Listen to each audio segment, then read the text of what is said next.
Hello, everyone. Thank you for joining us for another Sunday conversation. This week, we are diving into the conversation of Black and Brown motherhood.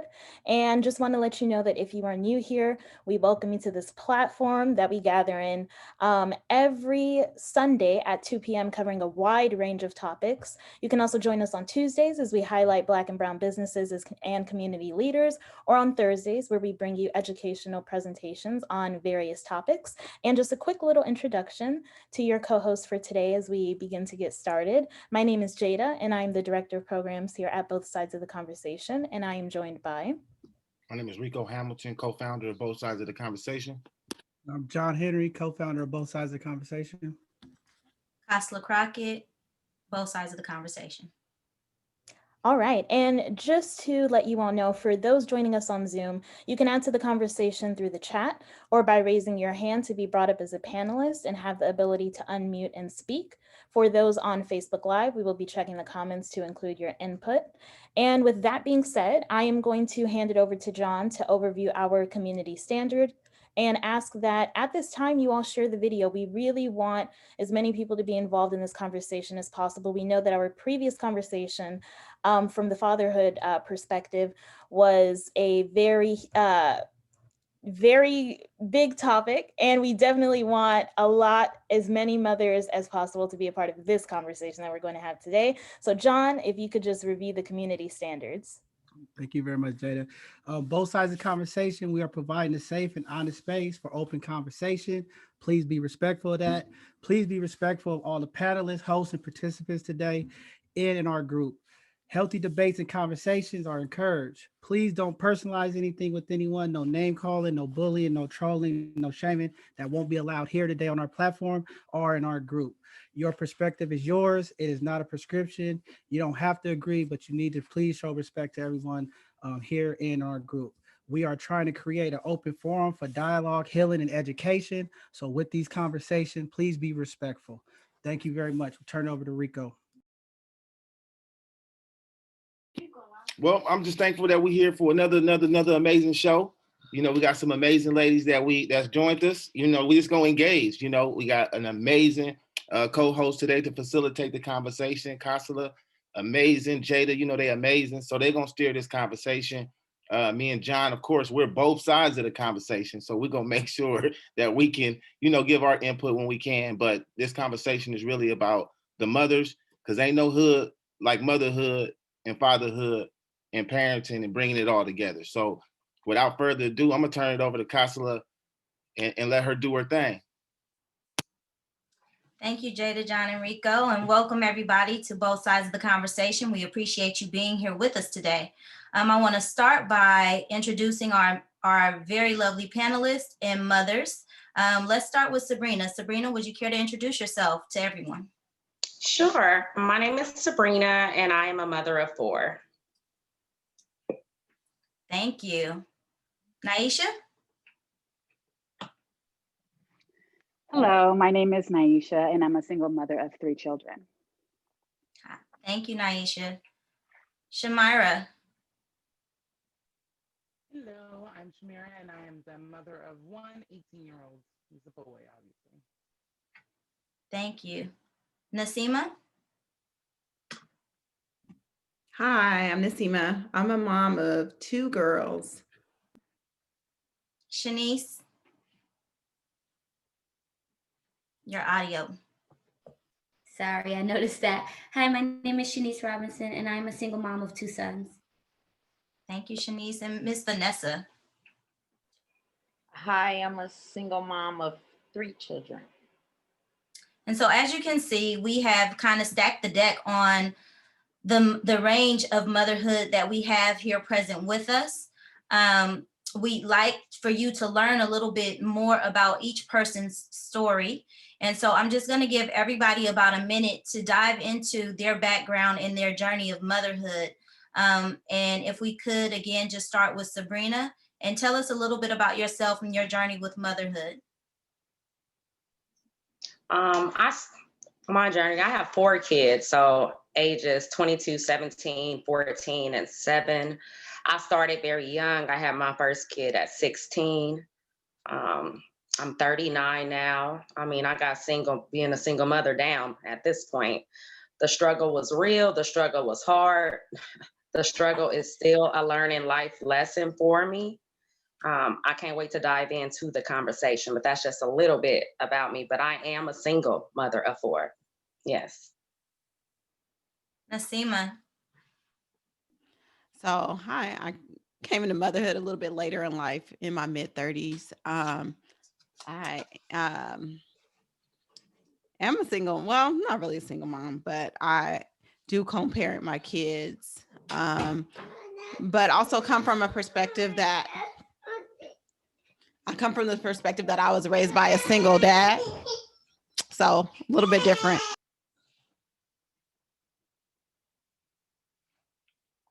And Naisha? Hi, I'm a single mom of 3 children. I have a 21-year-old son, a 19-year-old daughter, and a 15-year-old son. At one point, I was married to my children's father. After we got a divorce, I became a single mother, and my children's father pretty much has abandoned them and hasn't seen them since our divorce. Thank you. Shamara?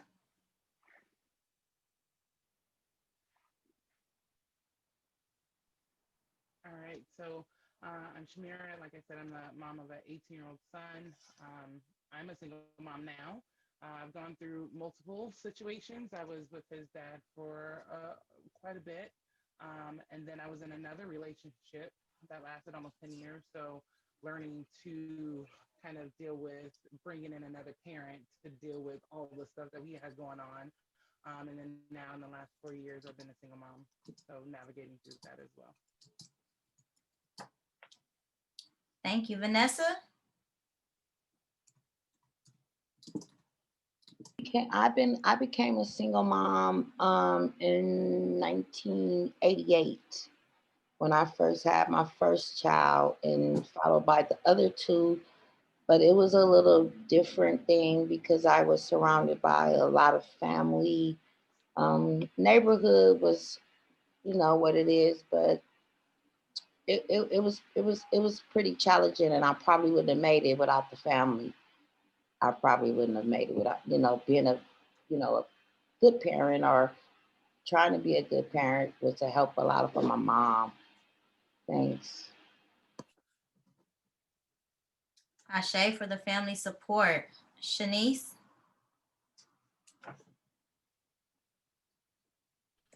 Yeah, I became a parent at the age of 18 during my undergraduate experience. I had my oldest son. His dad is incarcerated, he's serving life. Prior to that, he wanted no involvement with my son. I now serve as a coordinator of admissions and recruitment at the college I graduated from, which is SF State. And now I have 2 sons, and it's a constant battle with going back and forth to family court with my youngest son, Dad, because he doesn't want to respect what's in the living document as it pertains to our court order. So it's been a struggle. My mom was adopted, so we don't really have much family. So between me and my mom, that's all the real support that I have. Thank you. And Crystal, if you could introduce yourself, let people know who you are, and a little bit about your journey for motherhood. Hi, I'm Crystal Hamilton, Rico's wife. I'm a married mother of 4.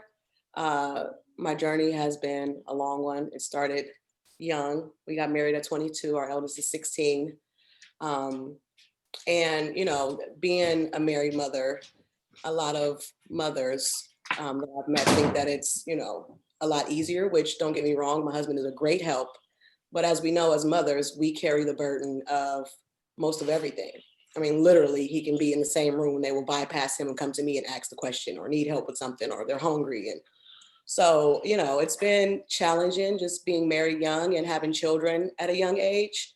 And again, although I'm married, I'm still the mother. And the mother is the carrier of all things. We're the therapists, we're the teachers, we're the confidants, we're the doctors.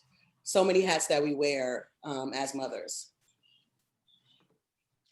Well, I just want to start by thanking you all for joining us and offering us your time and a little bit of introspect into your life. And so just to dive into the conversation, um, what's your perspective on being a mother and the involvement and the engagement of the co-parents, the fathers? How could the situation be better? I want to start because I think like as a society, I think men get off a lot easier with as far as involvement or expectations. I think there's so little expectation on men to actually raise their children or just be present. It's not about financial support or anything, but I think like if a man doesn't take care of his kids, it's kind of just like, oh well, that's what he's gonna do. So I think that just we have a long way to go as a society to hold men responsible equally as women are. So. Thank you for that. I know that I've often, as a child being raised by a single mother, my dad has 5 children. My mom has 4. He had a daughter prior to marrying my mom. And I always heard mama's babies, daddy's maybes. Oh, you guys is nodding them heads. Whenever he got ready to do whatever he was going to do, it fell on my mom. And my oldest sister is 10 years older than me. So if you can imagine, from track to softball to cheerleading, basketball, whatever we wanted to do, however we wanted to do it, we were all pretty good athletes. And so traveling, uniforms, lunches, buses, coats, track shoes, tights, sanitary stuff, proms, senior balls, hair, nails, you name it. It was all on my mom. And so I hear you, Nasima, on that, like leveling the playing field as far as the expectations, even the level of presence. I think that as a society, and a little bit about myself, I'm a master's level clinician, so I receive a lot of the children. I'll say that. And I have worked with a lot of the families. We do have this expectation, and the courts also lean to, you're the mother of the child, so the primary responsibility is on you. And then they lean to the father. Would you like to be present? Do you plan on being present? What's your level of presence? And so I'd just like to hear from you ladies in this role as mothers, like, what is the impact? What is your perspective? For me, the impact has been different from my upbringing because my dad was a cop, my mom was a teacher. So I grew up in a 2-parent household. So realistically, I never saw myself being a single mom. Now I'm engaged, but again, like he's coming with a whole set of problems and he got 3 kids. So now we're like the Brady Bunch. We're trying to mix all the kids in one bunch. But realistically, I've never saw myself being a single parent. And what was interesting is my youngest son, dad, mom, she raised all 4 of her children as a single mom. And because he's such a mama's boy, he's the only boy, she kind of enables the behavior to the point I had to get like a restraining order just to situate her in her place, not because I'm scared of her, but just to remind her, like, yes, he is your son, Byron Jr., but Byron the third is my son. Just to let her know, like, you need to respect me as his mom, regardless of if we're together or not. And the hardest thing for me is separating my kids. No, I cannot force him to want to get my son too, but sometimes, like with Christmas break, he'll get him during the time he's supposed to get him, but he won't give him back. And so it's very hard for me. I don't know where he lives. He doesn't have a car. It's very traumatizing for me as a mom. One time I let him go last summer with him, and he came back with a 2nd-degree burn. And the only reason why I knew about the burn is because he took him to Kaiser, and my son is on my medical. The doctor called. But when CPS came after the parent, they came after me, not him. But the child was with him when he got burned. So it's just kind of hard. And when I went back to court, the judge was like, well, that's still the dad. And, we still got to let him see him. Like, but don't you think he needs supervised visits? Because, like, how is he coming home with a 2nd-degree burn? Yet, like, you penalize me for being a minute or 5 minutes late to like the drop off or the pickup situation. So I think that just to piggyback on what Nasima said, I think the expectation is very different when it comes to mothers and fathers, especially when depending on their upbringing. My mother-in-law is not supportive of me, and because she doesn't like me, again, she enables the behavior. She's right out the window like F her and X, Y, and Z. So that makes it twice as hard when you don't have that family support too, and they're enabling that bad behavior. What is my son going to grow up and think of his dad or me as a mom? Like, and I try not to portray his dad in a negative way because that is his dad, but it's not an even exchange. That. I'll go next. Me personally, I agree 100% with Nasima. I think men are let go, let off way too easy. And just like in a criminal system, I'm gonna take it there. I think different. So just like in a criminal justice, you get in trouble for child abandonment. I think these men need to be getting in trouble for abandonment. Like me personally, I have 4 kids, but I have 3 different baby daddies. And my oldest daughter, which is 22 years old, her father got murdered years ago. But I can go to him and ask for anything, diapers, even though my daughter wasn't in diapers. He would help me with the other kids versus the 2 out here that's alive that's not doing anything. I think for me, I had some family support, but I would really like to see these men held accountable, like get them in trouble. I'm fed up at this point. Like, how can you get in trouble on the TV for child abandonment, but they abandoning their kids? You're muted, Sabrina. Oh, really? It doesn't say I'm muted. We can hear you now. We can hear you now. Can you hear me now? Where did I stop talking? That they need to be held accountable. Oh yeah, they do need to be held accountable. That's how I feel. I'm just fed up at this point. My son is 7. The only time he's seen his father was when he was 6 months, even though we're in the same community. I think they should be held accountable because as mothers, we take up everything. We're the bad parent. We're the good parent. I'm always here with the kids and they don't do anything. And that's just my perspective. I'm ready for them to pay some type of fine or something. I don't care about they have piled up fees. I think they need to go to jail at this point. You're non-existent and you abandoned your kids, period. So are you saying that your level of accountability in the situation of like abandonment or non-participation will be fining or jail time? Is that what I'm hearing? Fining, jail time, or making them be with their kids, giving them a date. Like the judges need to step up. The district attorney needs to make some type of new law, making these men be in their children's life. I don't care if they meet up at a certain place on a certain day, if they make a building for the fathers to see their kids. Mothers need space. We need time. Kids need their fathers, whether we get along or not. I can't stand my kids' fathers, but I want them in my children's life. So the flip side of that is that men are saying that, we want to be present, but when we show up, I gotta deal with the attitude. She talking to me crazy. She worried about my new baby mama. She talking about my ex-girlfriend. Like, she want to talk to me about the money. She want the money before I get the baby. Like, if it is this level of exchange, and I don't know where those women are on this group, but if it's this level of exchange, what I'd like to see is how do we get there in the midst of holding them accountable and allowing proper visitation? Because I'm hearing a lot about these court decrees, right? Some of them have them, but the men don't uphold to them.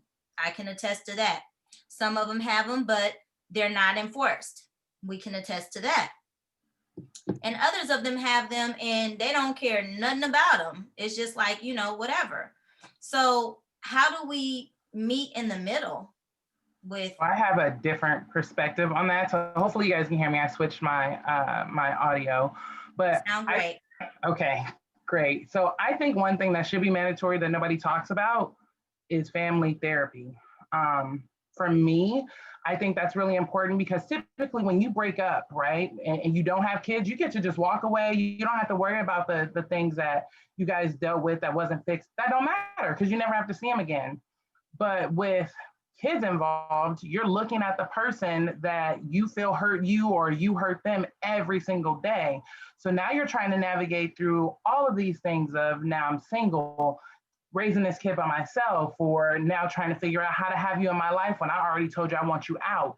So all of these things that we just have to deal with, and then therapy being a stigma in the Black community anyway. I honestly think if you break up with your person, just like you guys got to figure out a situation for the kids, you have to do like mandatory family court. You have to figure it out. And you have to have someone that is like not a part of your family or whatever the word I'm looking for, but you have to have that person that can be an outsider looking in and help you guys navigate through dialogue. And that's really important because a lot of times when you try to talk to your ex, you guys go back to bad habits that you had when you were in the relationship. So you're trying to learn how to navigate through all of these things that we don't even know how to deal with on our own, especially depending on your background and what your family life was like. So I think if we're going to talk about anything and adding something to reform, mandatory family court, like that should be a thing. It should be normalized, and and also, I mean, kids have things that they need to talk about too, because we don't realize how it affects the kids. My son is now, in the last like 2 or 3 years talking to me about the effects of me being single and going through all these things with his dad. He just recently had a long discussion with his dad about some of the feelings that he had. That was all him. But these kind of things could have been dealt with a long time ago. We sweep things under the rug so long, we start tripping and falling over them, and we need to deal with that the sooner the better. So for me, if we had family court, that would be, our family therapy, that would be a big help. Me personally, I think I don't understand how people can keep the kids away from the father if they don't like them, or the father keeping the kids away from the mother if they don't like them. I think that's an excuse personally, because you can get an outsider, you can get the grandmother. Because like I said, I can't stand my kid's father and half the family, but you can get an outsider to come speak to me or whatever and drop off my son. I don't care about no money. I will pack lunches for you, whatever you need, for you to spend time with your children. And the city of San Francisco needs to have something set up like that, a spot or anything, because that's just excuses. I don't care how much you don't like somebody, you can come see your child anytime. You can call, you can get a church member, whatever, a meetup spot, and y'all spend some time. So that's all I need to say. I do think it I is an wanted to excuse. to piggyback off of what Shamira said, that we do need family therapy for basically for these children, because at the end of the day, it's these children that are suffering the most when, mommy and daddy are fighting and they can't see their dad, or their dad doesn't want to see them. And I think the word that you were looking for was a mediator. They do have mediation available, but again, both parties have to come together for that. So with me and my ex-husband, we did have mediation. However, I'm the one that showed up and he didn't. So, it takes two people again for, family therapy, for mediation, both y'all to want to come together to make that child inside your options, your own regards to involved to come and pick up the child or to transport the child to and from just to keep the peace, then so be it. I'm so down for that. And for me, like all the other ladies were saying, it's not about a money thing. I don't really care about his money at all. My kid would do a lot more better if they were able to just visit their dad and in their life. I mean, it took me and him to make them. And I do agree that the court does not make these fathers accountable for visiting their children and being a part of their children's life. Yeah, they'll take their license away if they don't pay their child support or do all these weirs and all that stuff. I don't care about that. I would like for my children's father to be present in their lives, because that's what's going to benefit them the most. For me, I got the court order because I wanted to establish a fair shared time with the child. It wasn't so I can obtain like child support or any of that sort of. So because he felt like, oh, you have the baby more, and at the time I was breastfeeding. So I wanted to establish fair, equal share time with the child. I've never put him on child support at all because I don't believe in. We can't get on our feet if we're trying to kick another person down. So if you don't do good, that means my son can't do good. And so I would tell him, if you can give something, give what you can. It can be the smallest thing, whether it's like a pack of undershirts or some diapers or some money for school supplies, but he doesn't show the initiative. And his reason is, well, you're going to school to get your PhD. You're the breadwinner. I don't really have to help you because you have a better job than me. But it's both of our child. So regardless of what my status is in society, you still have an obligation to this child. If I die tomorrow, the courts is going to look for you before they place the child in a foster home. So, you need to act accordingly. And I have sons. I don't want my sons to grow up to be deadbeat men. I don't want them to grow up to think that, oh, because a mother is supposed to take care of the children, that alleviates their role as the father. I want them to grow up like I did. We had Sunday dinner every Sunday. And even when my mom and dad got divorced, they made sure it didn't impact me. We still do Christmas at my house to this day. And my mom and dad have been separated since I was like 16 years old. So I would like for my kids to be in a non-toxic situation. With my oldest son, it's really hard because his dad is in prison. He's all the way in Pelican Bay. So when my son look in the mirror, he's like, Mom, I don't know who I am. We've tried to write his dad doesn't write back. I can't force that. So my son, I think, I don't remember, I think it was Shamira.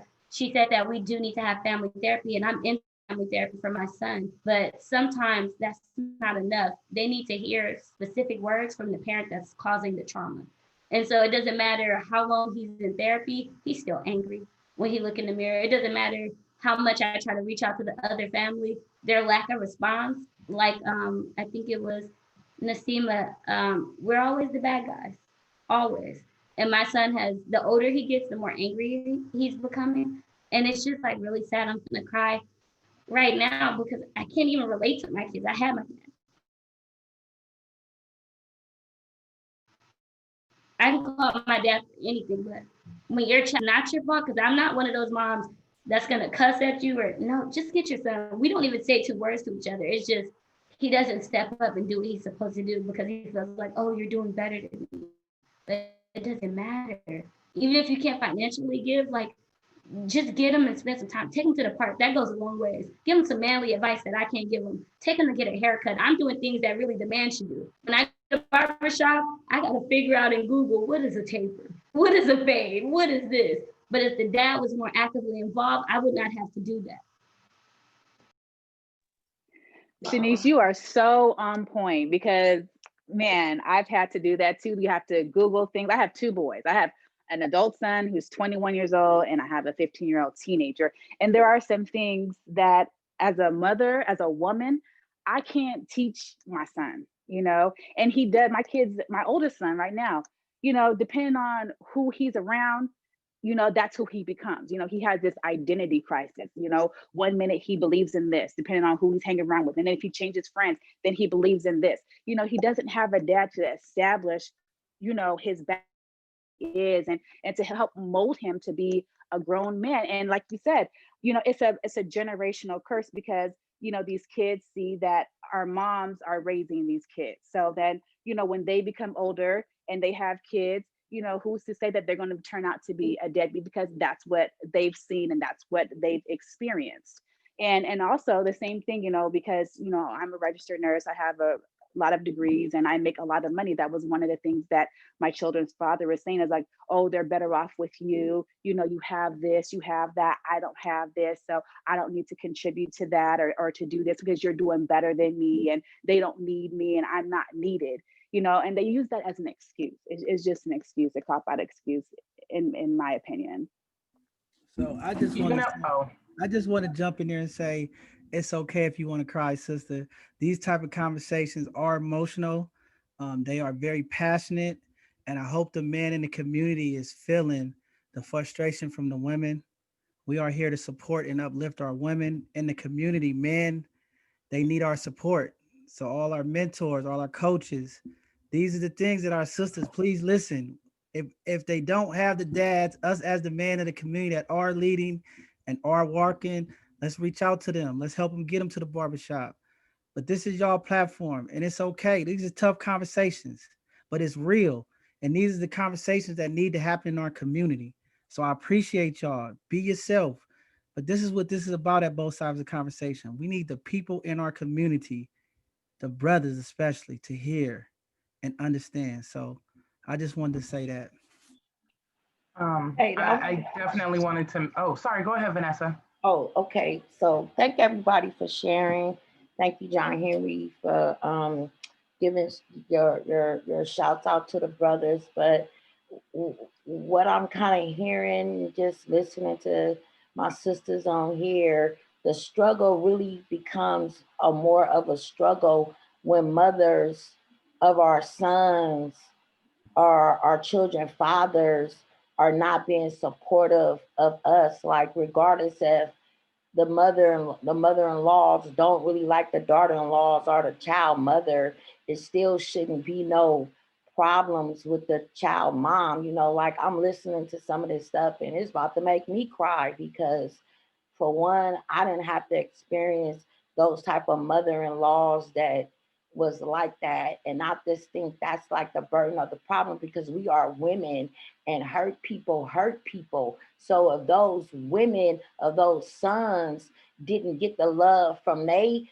mother-in-laws or whomever, it's like the sister said, it's like a generational curse. Nobody's breaking the issues off. Okay, I don't have to like my son-in-law, but I still got to respect him and treat him with the utmost respect because I don't want my grandson to think that it's okay for grandma to be mean to her to his dad, and then that's why we in the situation we in, because nobody want to break off their, or nobody just want to accept their reality. Like some of our reality is what it is and we can't do nothing about it. But if you being messy with your daughter-in-law and messing with the children, I don't like that. Like that, kids deserve better than that. Like, like whatever going on with adults, it need to be with adults. Like we need to stop putting our kids in all our problems and making kids side and stuff like that. Like kids got enough to deal with as it is. They don't need that. And that's why we got to do better. Mother-in-laws, like even me, I have a problem with my daughter-in-law because she don't bring my grandson along. But is that me and my son fault? Because my son is in the penitentiary right now and he should be home bringing my son to me, or should she be bringing him to me because I want to be a grandmother? So we as women, I'm speaking to women because this is a women platform. We cannot be hurting our younger sisters out here and doing what we doing. Like if we older, we need to do better. Like all mothers should help another mother, regardless if we like them or not. Thank you. It's Thank you that for village that. mentality. Go ahead. Literally. Go Oh, ahead. I'm sorry. Go ahead. But it comes back to that village mentality. And they talked about that in the guys' call. We lost that. It'd be nice if we could have our kids in a space where we have a community. Hey, I'm really overwhelmed right now. Can my kids spend a night at your house? Because you're my friend. Can you do it? Having that other family that's just like, look, I see that you're going through it. Let me just take them for a couple of days off your hands for you, just to just help you. Like Sabrina mentioned, can there be some space, some day for that? I think there's also this weird stigma with guys when they talk about child support or financial stuff. It's because that's where guys' mind go to. And I don't think they understand. Some of us, like I put my son's father on child support, not because I needed the money, but when I would ask you, hey, can you do something? And you tell me, no, you ain't got it, or I'll see. But then I see you on social media, like out with your new boo doing all of these things. Well, why can't you help me? So that's where, do I get child support? If I get a check, I got a check twice this year. It was like Christmas, twice this year. Yay. But that's what their mind goes to. Oh, she just did it just to be spiteful, or she don't really need it, or she's getting more than she needs, or whatever it is. Or, you got it, you'll be fine. Like you have this financially, so they can come with you. And we got to get rid of that, understanding that Kids need a lot of things. They need the financial, they need the time, they need the love. And sometimes as women, we have to understand too, when these guys aren't around, don't think that we can't teach our guys to be grown men, because my dad was a hell of a father and he was raised by a single mom, and he eventually had a bonus dad that came in. But I'm lucky. I do have a village, which is why I totally understand what Shanice is mentioning, because my son's father is around just enough to not be a deadbeat. My dad was around my whole life. Like KaSelah had said, you know, the mama's maybe, or the mama's baby, daddy's maybe. My mom would flip that in reverse, because it was very opposite for me. Like, you could not go anywhere with my dad without me being right there. And we just got to understand all these moving parts. Sometimes we talk to our kids and we forget that when we're talking to our kids about their father, those are two different people. It's the same person, but it's two very different people. The ex that I dealt with is not the guy that he has as a dad. And we have to remember that too, because sometimes we get so frustrated when why can't they be whatever, X, Y, and Z, but they're not that person to our kids. And sometimes we got to take a step back. And as frustrating as it can be, sometimes we just got to go with what we got. We want them to be more, but that's like dating somebody for potential. You ain't gonna get it sometimes. So if you have a guy that's kind of around, cool, just work with it sometimes. Hopefully it'll get better. For me, I'm always going to extend the olive branch. I would love to have a blended family. I come from a lot of that, where I got 2 uncles from 1 aunt, because that's how we are in our family. Once you have kids, you stuck but that's what I grew up with. That's not the same for everybody else, and I got to respect that. So it's just all of these moving parts that sometimes we just got to take apart a little bit and take a step back and understand sometimes them not being there too is good for our kids. Because Shanice, I don't know how you did it. My kid comes back with a 2nd-degree burn. I'm going to jail. So sometimes not having them around and trying to force them to be there is more harmful than good. So we just got to look at it a little bit differently. And sometimes you don't want to force somebody to do what they don't want to do, because you can traumatize your kids too. I got a question. Absolutely. And it's a quick question. I always got to give both sides of the conversation. So this question is, in the beginning stages before the baby, right? And it's just, some real stuff. Was there any signs that this dude is his true self, even after the baby, being a deadbeat or being whatever he is? Was the signs already there as you look back now? Was those signs there? Just honestly. For me, yes, Oh. the signs were there.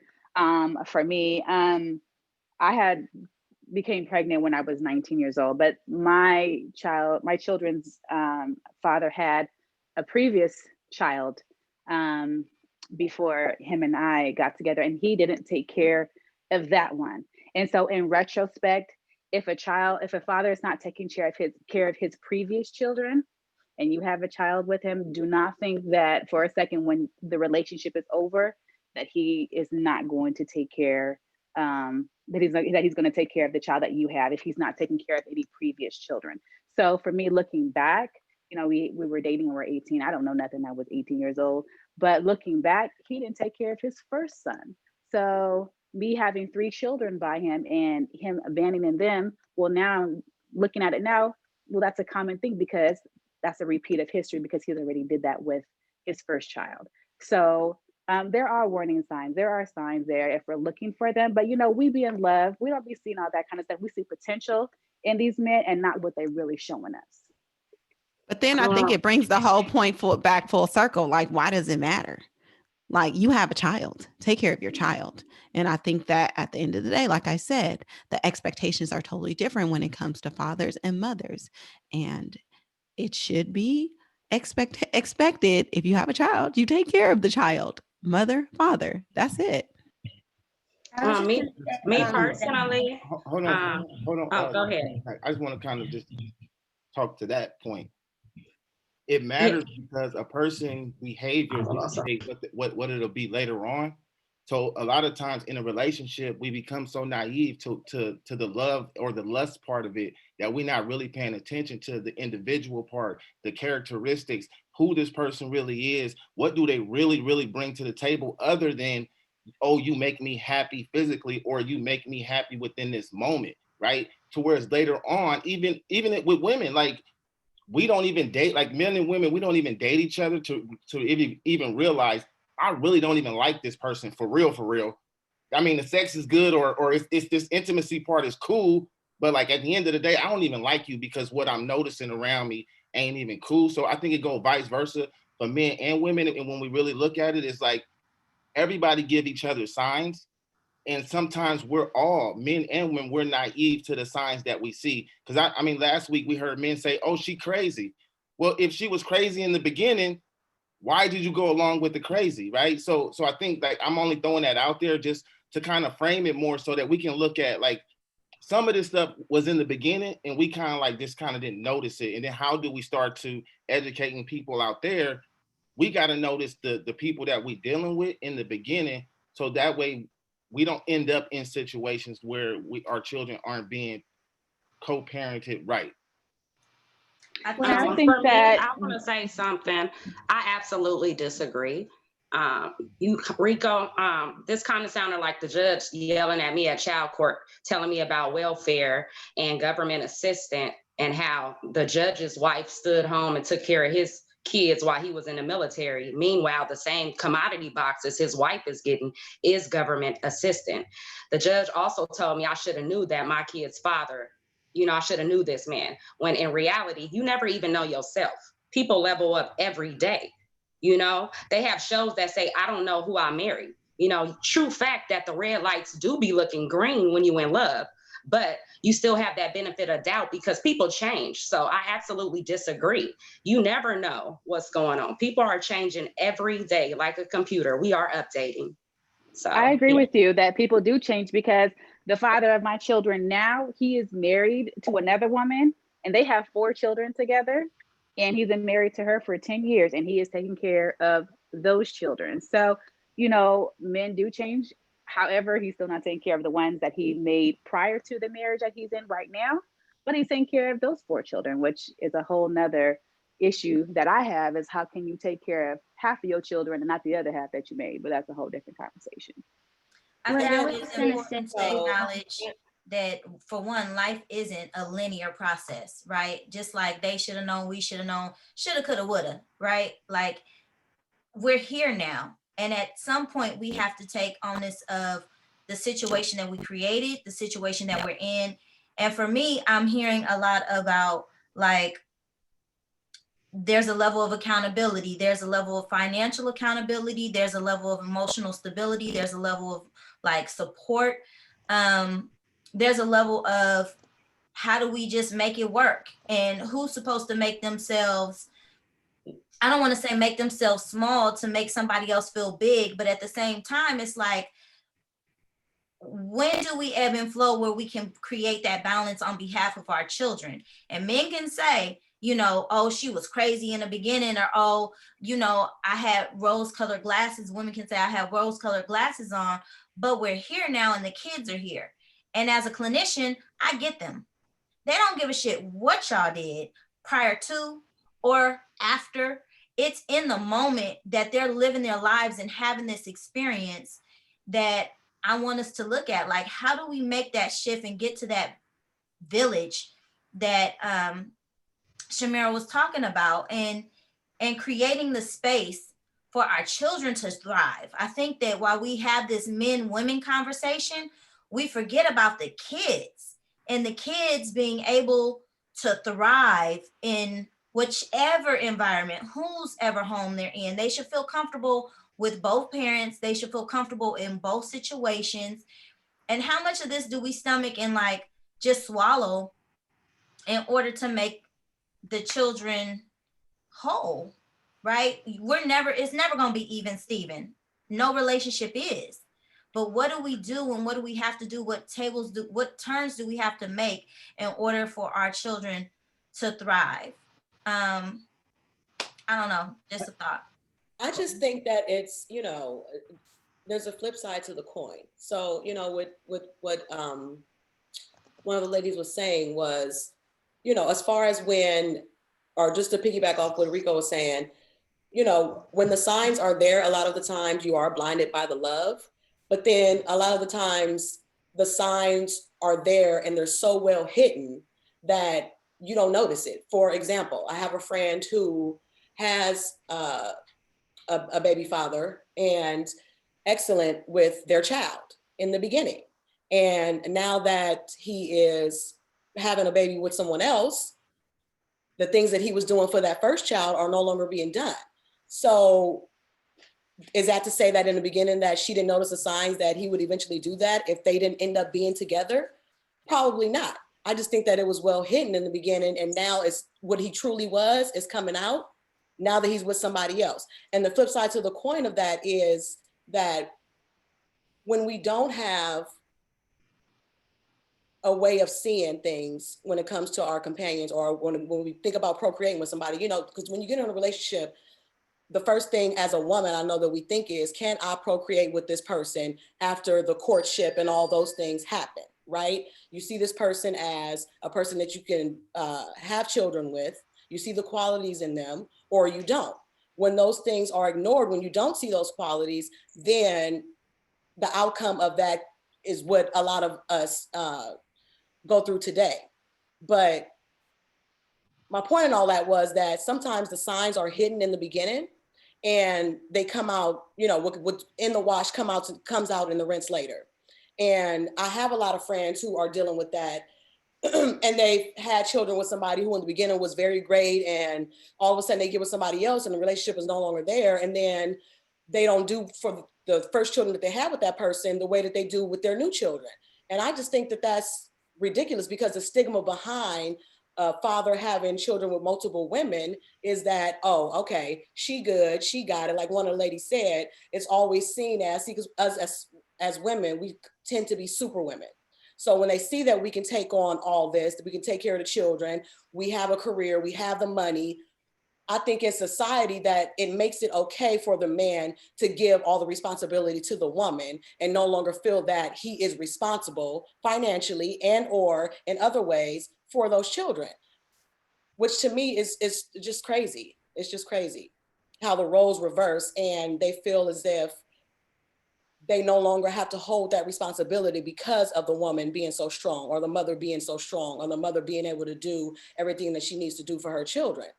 I think they kind of put that out there in society as if you have a strong mother that's doing it, the children don't look like they want for anything, they're clothed, they're fed, they have a roof over their head. Why do I need to be in the picture? And I think that that is something that is put out there mentally to these men that, oh, if she got it, you don't need to worry about those children. You can go ahead and procreate with this other person and take care of those children. But because your first baby mama got it, oh, you don't need to worry about those children. I think that's completely in error. I think it's completely wrong. And I think that it's a part of the stigma now with the men and growing up to be men that have children with people. And if the mother has it, she got it. And he don't have to contribute. My kids are heartbroken because they see their dad taking care of other children and not them. And the devastation and the trauma that they go through right now, unbelievable. And I'm speaking from Shanice, Go ahead, Shanice. Shanice. Hold on one second. We getting close to our 3:00 hour. Okay. We got a lot of important questions that's coming out there. So first off, I just want to say this because I know some people are chiming in the text and on the chats. So I know people see us smiling and different things on here. This conversation is serious. Okay. We laughing because there's texts and things going on in our chats from some of the ladies and things that the conversation is important. It's nothing not serious here. So if you see us laughing and doing stuff, it's a lot of stuff behind the scenes going on, but this conversation is serious. We're getting closer to 3:00 hour. We got to get out of here at 4:00. This is our midpoint of the show. Jada, we have a lot of questions in the chat. If you could check the group chat, we got stuff in the chat that's going on. We want to get those questions in there. And then I want Jada to make her comment because midway, this is her time to come with her $1 million brilliant question.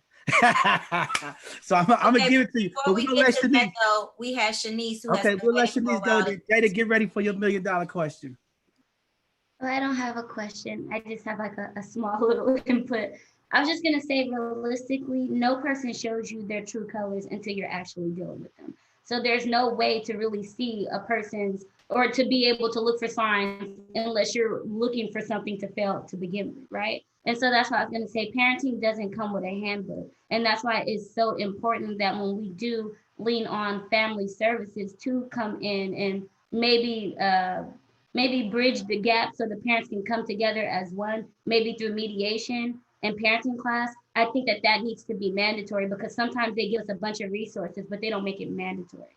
So if they made that mandatory, maybe we would learn how to maybe cope with being a single parent, or learn how to, I don't know, pull the personal out of it so we can co-parent so it doesn't impact the child.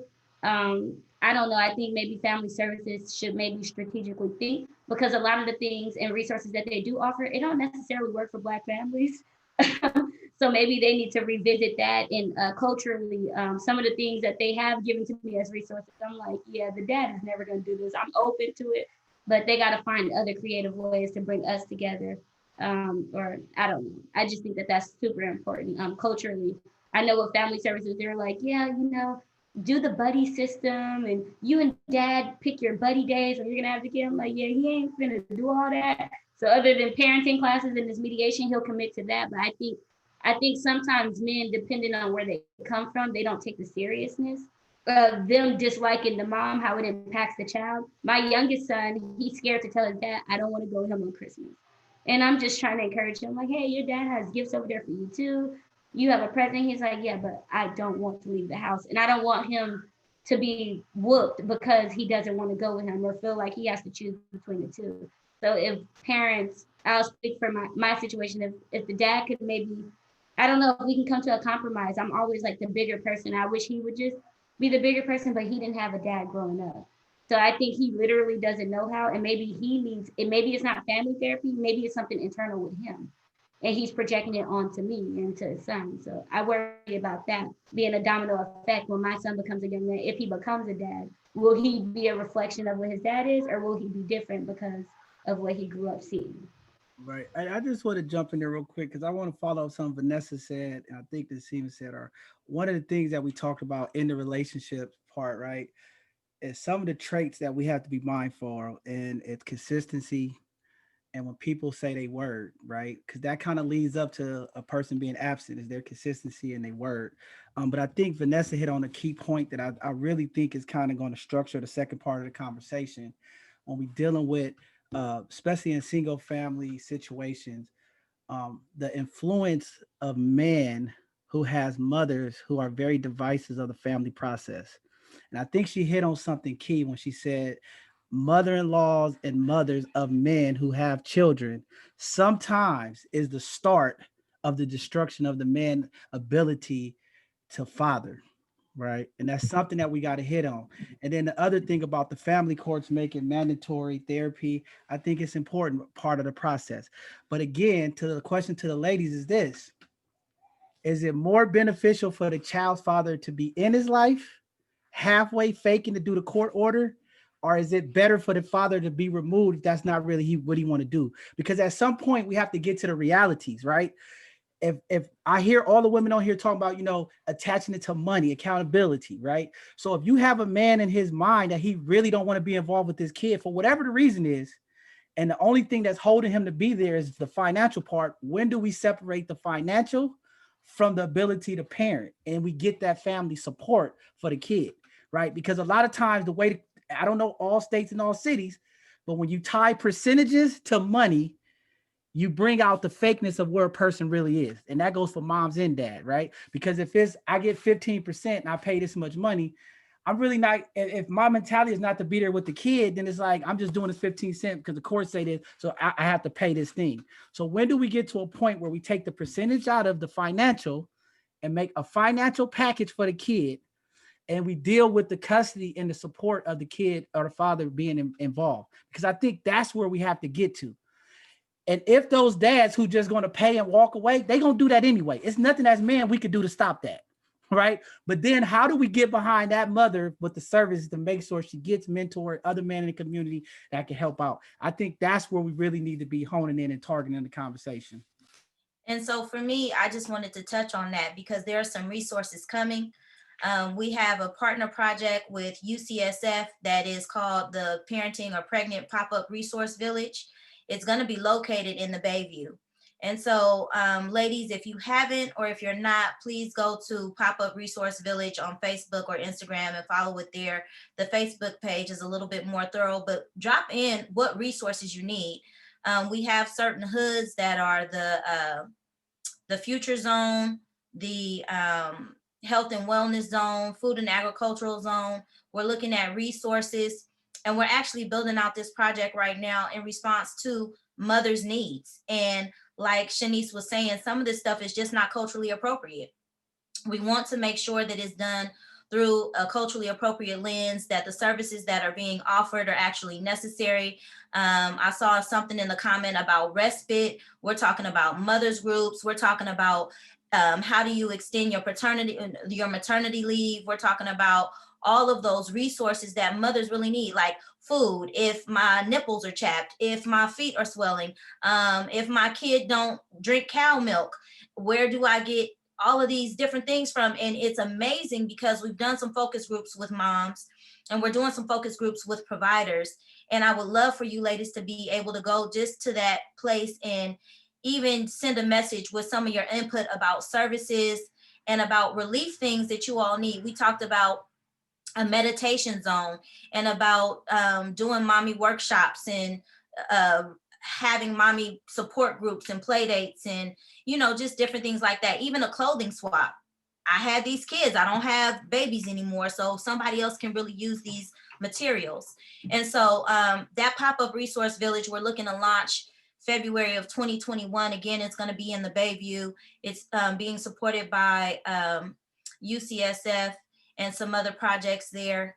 But I want to make that resource available to all of the mothers that are out there looking for resources and in need of resources, because it's real. And aside of it being just for mothers, the families that are supporting mothers in the village that should be supporting mothers can come there and give their input as well, so that we can support a more holistic and complete family unit in support of our youth. So. And KaSelah, I want to say something, and I'm all in favor for that women's support group.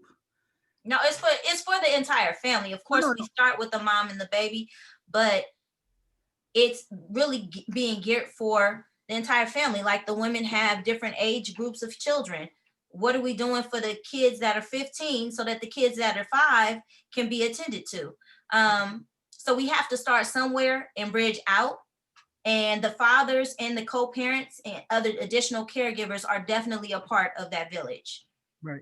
Now, I just want to make sure that we've definitely, we support that, and we want to be intentional, because I'm taking notes from what these women are saying, because I also want to make sure that these community organizations that supporting the pop-up like UCSF in different places, that we get the support for the men too, right? We have to get these men out of the macho ego and get into being able to have services. Because what I see, and this is just me, in these meetings, in these calls, everything when it comes to services to the community is driven towards women. I'm just being honest, okay? So when I hear women crying out, we need men to do this, men to do this, we don't have these people at the table advocating for programs for men. So to all the people out there, this we talking about, she's talking about San Francisco, but we want to use this platform to connect the Bay Area and wherever to get support and services for our women and our men. But a lot of times, and I'm just being honest, these services and this support system and these things that set up for women are not set up for men. So in order to us to pull the man to this level of communication, this level of understanding, and these level of resources, we also have to have these gatekeepers and these people who have the authorities to put these programs together to keep the man involved for those resources, so that they can be also impacted. And that's just being honest. And John, go ahead. John Harry, I want to refer to your question when you said, do we really want the men to be there, right? And they don't want to be there? Yes. Do you think we wanted to be a single parent when they forced it upon us? I listened to the men's show. It was very funny how they complained about child support and all that stuff. But me personally, do you know how many times I have lost a job because my kids were sick and I had nobody to watch them? Or how many times I was late?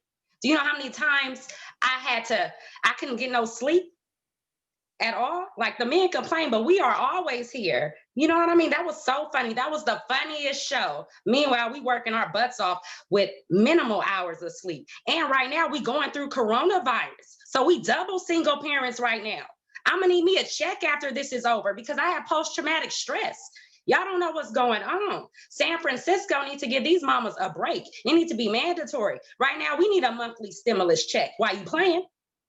So y'all men need to, I don't know what y'all talking about. So hold on. Hold on. Jada. John, we're going to Jada. Okay, It's on I want to Jada. say one thing to that. No, and I want to thank Sabrina for that topic and this is all being serious because next week, ladies, we are having the man and the women together on this panel list. So if you guys out there watching are on here, we want you guys to come on here because we will have the man and the women together next Sunday. But I think what you said is a key thing, Sabrina, and that's where I'm saying we want to have this conversation so that we can get the DA of San Francisco, some of the child protective services and the people that's dealing with child support and family court, right? To really write in there that reform. But it has to be fair for both sides because I get it. A lot of single mamas lose their job because we don't have daycare and support, right? And I think that's something that we need to put up with all of these services. How do we get daycare service for when you're going through this transition with work? But then for the man's side, what happened? Because we always think about the one side, but what happened when the man loses his job? Right? You might be out of work, but you'll get the opportunity to go. Well, where this man is getting stuck with rears, now he can't get his license to go black to apply for a job. So how do we make it fair where the accountability and the resources is for both sides? And that's really all it is about. It's not about letting man off the hook. Me personally, any man out there that's financially not doing what they're supposed to do, we don't support that and we don't rock with that. But again, when the man goes through the difficult situation of losing his job or in transition, where is the support for them? That's all I want to do. So we're gonna sit down together, Sabrina, and we're gonna work on this legislation, this reform, and we'll get our supervisors, we'll get District 10 supervisors, Shaman and Matt, and we'll get the DA, and we go get this thing figured out. But okay, I just want to piggyback off that, John, and what everybody else is saying, and I completely agree with Sabrina.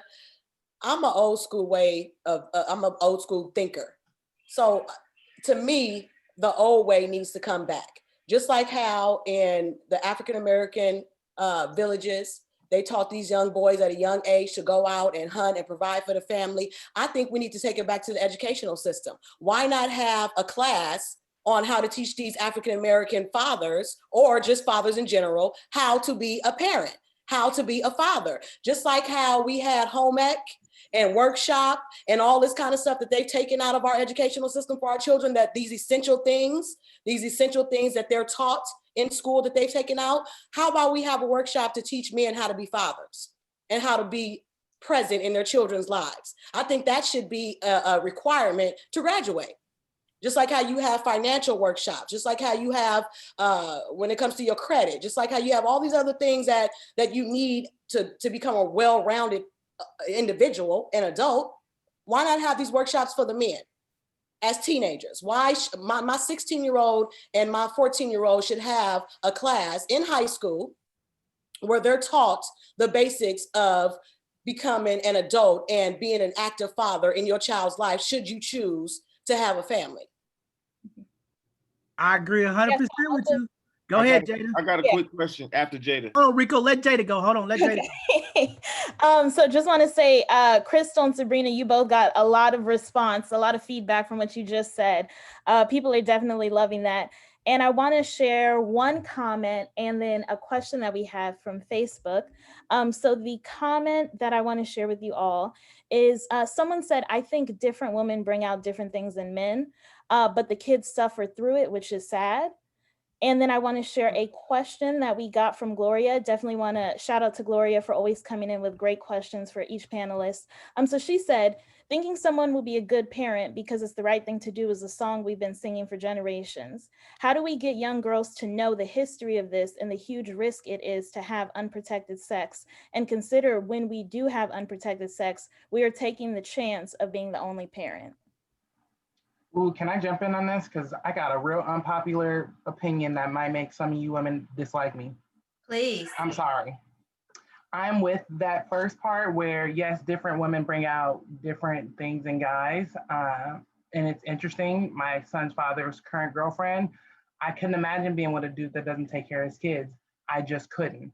And then the way he parents my son versus how he parents his daughter with another woman, two very different things. But yeah, to that second question, sometimes we got to take the blame ourselves. Nobody told us to have multiple kids by the same dude or multiple kids by multiple dudes. Like, you can't get upset at all of these dudes not being there. You could have had birth control too. So sometimes we got to take ownership in our own mistakes.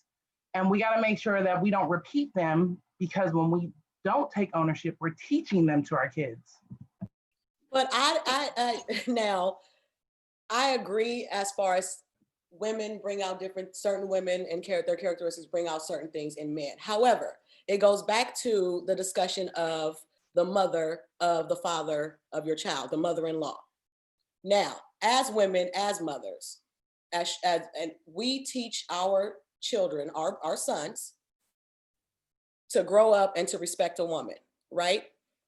If a child comes from a household where their mother is not being respected, that is all that they see and that is all that they know. So the responsibility cannot be put on the mother of the child. I think that it stems from what is seen in the household from the mother of the dad, the father. So being instrumental as a mother of a son, it is on us to mold in them what it is to be a responsible young man. However, it still takes that father in the household or that father figure, whether that be a brother, whether that be an uncle, whether that be a cousin, just having someone that is a supportive person to teach this young boy to grow into a man of responsibility and accountability.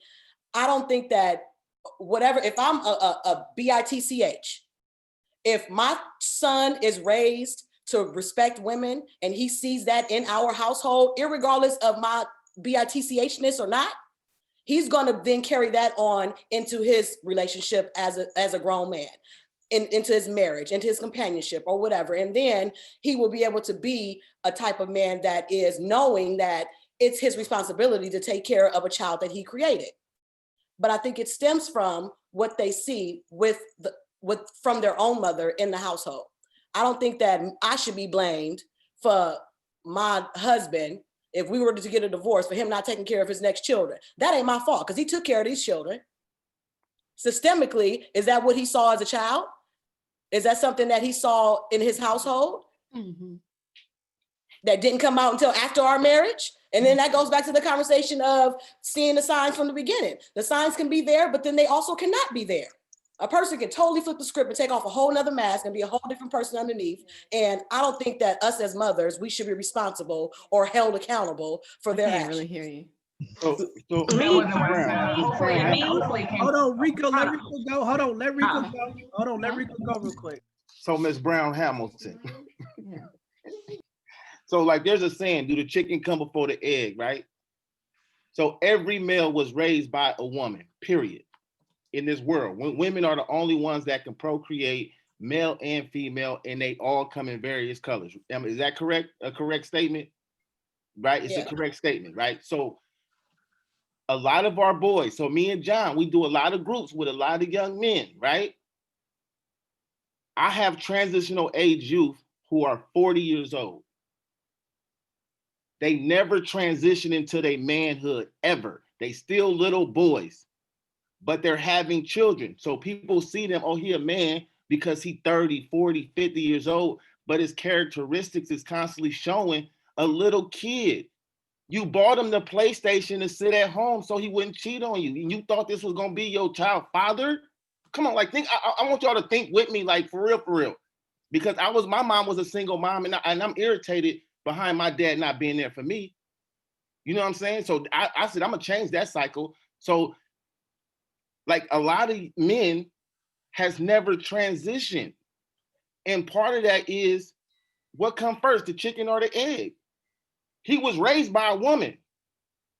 And not saying that all women are like this, and I don't want nobody to get offended, but some women do raise good men to be great and to be responsible, right? having the ability to respond. If you got a man in the house, he can't clean up, but you just told him, can you clean up while I'm gone? He doesn't have the ability to respond. So how you think he's gonna be responsible with a baby? I mean, this in my head psychologically, this is basic mathematics. So I'm just speaking from that. So like in my experience, that's why my point was is that it stems from in the way that a man is raised by his mother. Absolutely. But then again, not all men were raised by a woman. Right. So I just there's men without a mother in it for a moment. So that point, not all men were raised by women. And also, again, y'all, life isn't linear. It's a lot of different things that come into, were you raised by a man? Were you raised by a woman? If you had both parents in the house, what did you actually see? Did they see a thriving relationship? Did they see a healthy relationship? Did they see negativity? It goes back to somebody's point earlier. Maybe having both parents in the home is not necessarily a healthy situation for a child to be raised in. And so again, the clinician in me is asking for, what's the balance between the healthy environment and what is exactly the give when we're having this man-woman experience and producing a healthy environment for our children, right? I think, Sabrina, you had something to say? Yeah, I wanted to say that, like, I kind of see a different perspective. Like, yeah, I see these men, like what Rico's saying, he playing a PlayStation. How do you want him to raise, your kids? I seen that happen, that change happen years ago, when people or mothers were scared that the African-American man was going to get killed. Racism is real big right now. I've seen them start buying the PlayStation, start working double jobs, paying the men to stay home because they scared they might get killed. And I feel like that's the transition where we kind of lost these men, and some of them are very spoiled. A lot of them a lot of it comes from their mother. The mother-in-law has broken up a lot of relationships too, And I don't blame the men, to a sense that I don't always just blame the men. I really be blaming society right now for what they did to some of our Black men. They broke up the home. A lot of these women is paying the men to just be there. And I just don't understand why. But in a sense, I do.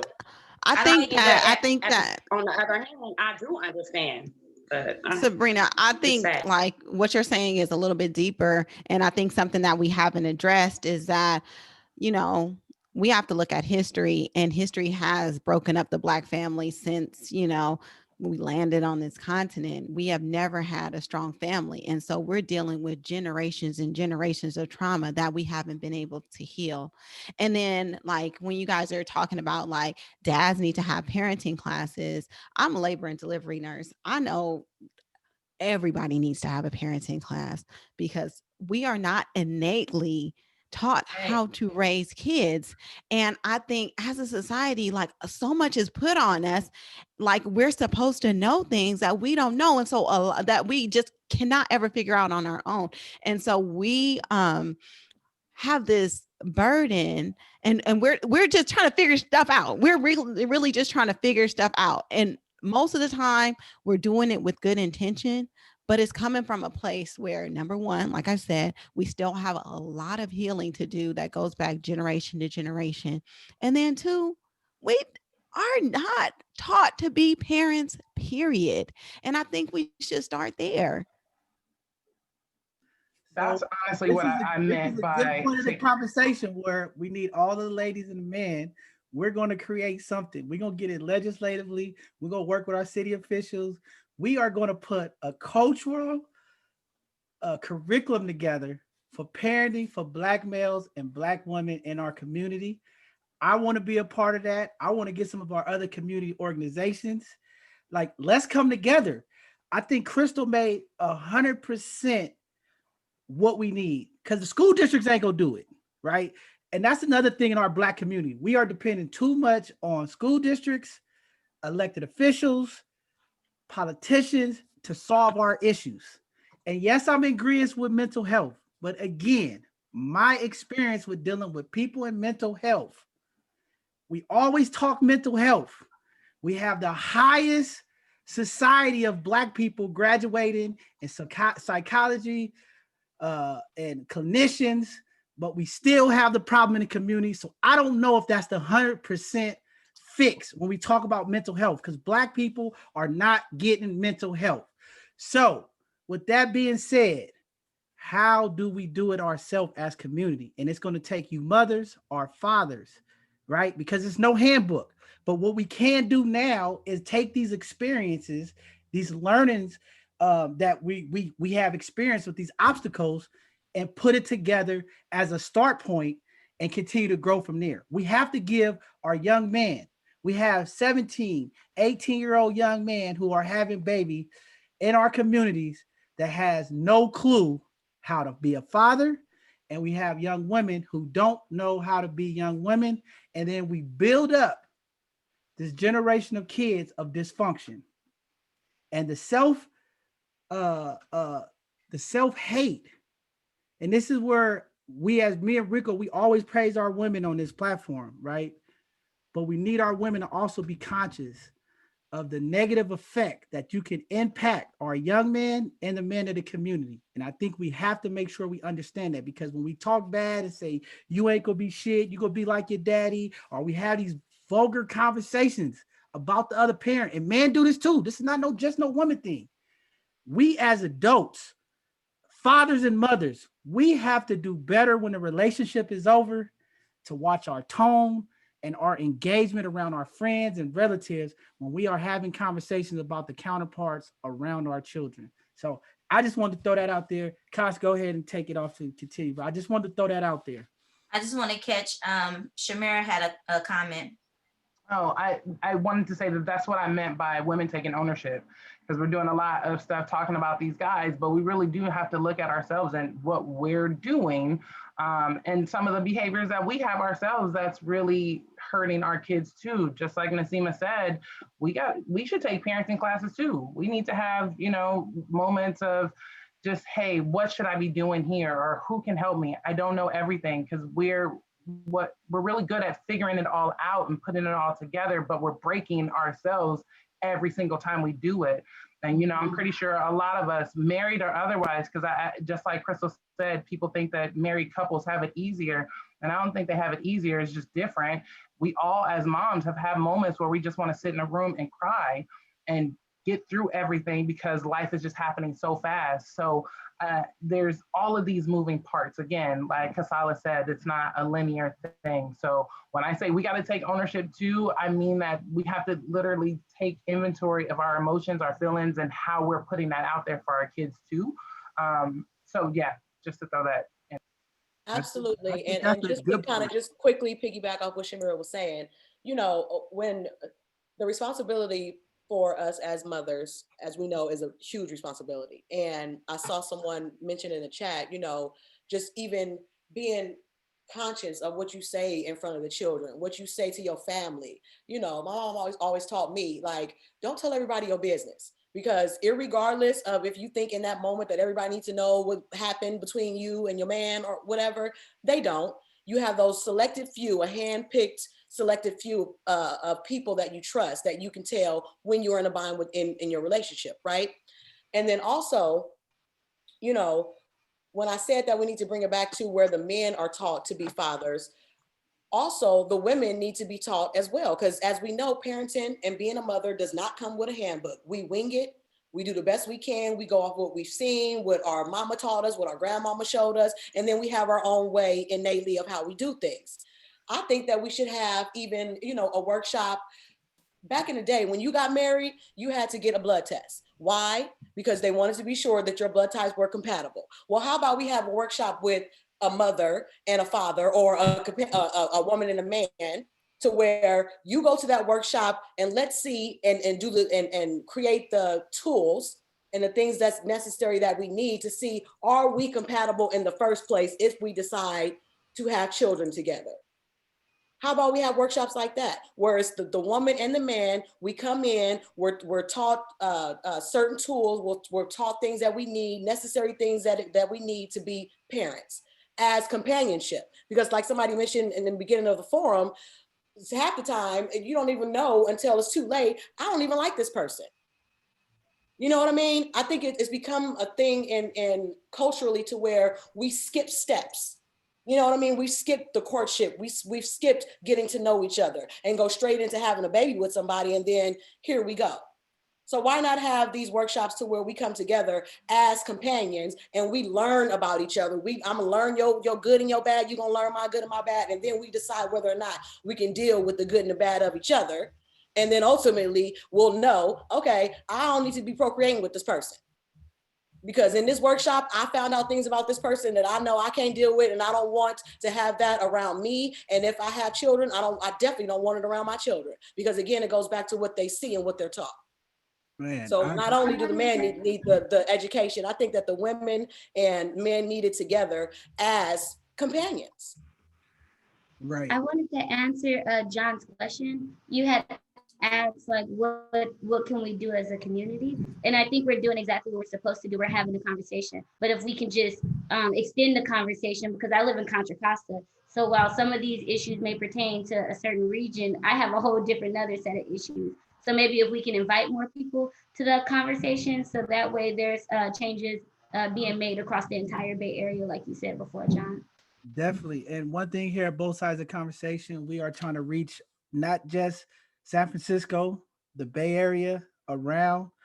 The best thing about this platform is we can use Zoom. The only thing is the people have to reach out, sis. We keep telling people, reach out to us, both sides of the conversation at Gmail. We're willing to continue to have this conversation. This is not the end of it. This is really just the start of it as we move into the next year. But yes, we want to get a perspective and a background from as many people, but they have to reach out. But we will continue this conversation.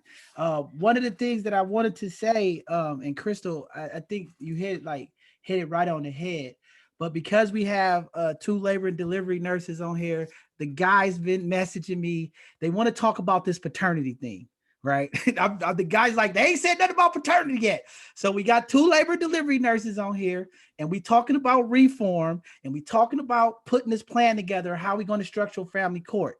The guys want to know, why can't we put something in place where we do the paternity test? We know technology has evolved. We can do paternity tests while the woman is still pregnant, after labor. When do we do this paternity test so that we are not further destroying our kids in the community? Because I still believe that's, even we blame it on the man, that woman has that right responsibility. She knows. We see Maury, all these girls like, this is the father, and it's not. How do we deal with this paternity?